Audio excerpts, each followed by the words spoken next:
Shalom, bonne fête de fin de Hanouka et bon Erev Shabbat Miketz. La paracha de la semaine commence par les mots Vahi Miketz Shnatayim Yamim. Ce fut à la fin de 2 ans, après que Yosef eut interprété les songes, les rêves des 2 serviteurs du Pharaon. Il est convoqué auprès du Pharaon pour lui interpréter ses propres rêves. Et là, Yosef va lui expliquer et va lui dire ce que les rêves signifient et ce qu'il faut faire surtout pour préparer l'Égypte pour les 7 années de famine. Mais on remarque que toute cette affaire a commencé avec des rêves de Yosef. Et Yosef a fait lui 2 rêves qu'il raconte à ses frères, qui a suscité la jalousie et qui l'ont finalement vendu en Égypte. Et là encore une fois, il devient vice-roi de l'Égypte grâce aux rêves du Pharaon. On a expliqué la dernière fois que ces rêves signifient l'exil. Mais là, les rêves eux-mêmes, on voit une différence fondamentale entre celui de Yosef et celui du Pharaon. Dans le rêve de Yosef, qu'est-ce qu'il voit? Il voit d'abord les épis de blé. Le blé, ça fait partie du monde végétal. C'est là où on vit, on nourrit les hommes, les animaux, etc. Mais après, ce deuxième rêve, il a progressé. Et il est passé, il voit le soleil, la lune, les étoiles. Donc il est monté de la terre vers le ciel. Le pharaon, qu'est-ce qu'il voit dans ses rêves?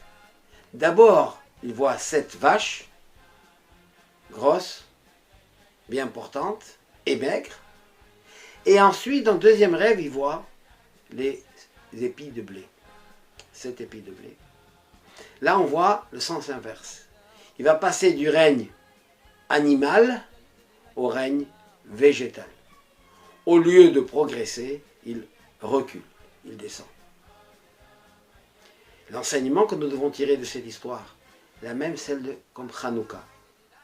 Nous sommes le dernier jour, le 8e jour de Hanouka. Mais on a commencé avec une seule flamme, une seule lampe. Et on a progressé. Et on a fait 2, 3, etc. à arriver au 8, qui est celui, le chiffre du surnaturel. Les 7, c'est lié avec la nature, les 7 jours de la semaine, avec le monde matériel. Mais le 8, c'est qu'on se dépasse. On dépasse le monde matériel, on atteint le spirituel. On a élevé le monde matériel vers le spirituel. Et ces 8 lumières de Hanouka nous apprennent qu'il faut constamment aller Mosif, Veholech, Veor. Continuer à propager la lumière et ne pas se contenter d'une ou 2 ou 3.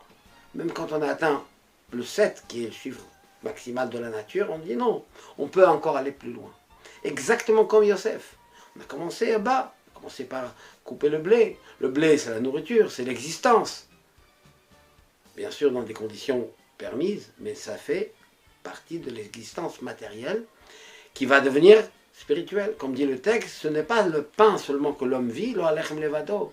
Et là, le motza pi Hashem, c'est la parole divine qui se trouve dans la matière, dans le pain, qui nous fait vivre. Et c'est cette progression que nous élevons la matière et on se monte, on continue à progresser.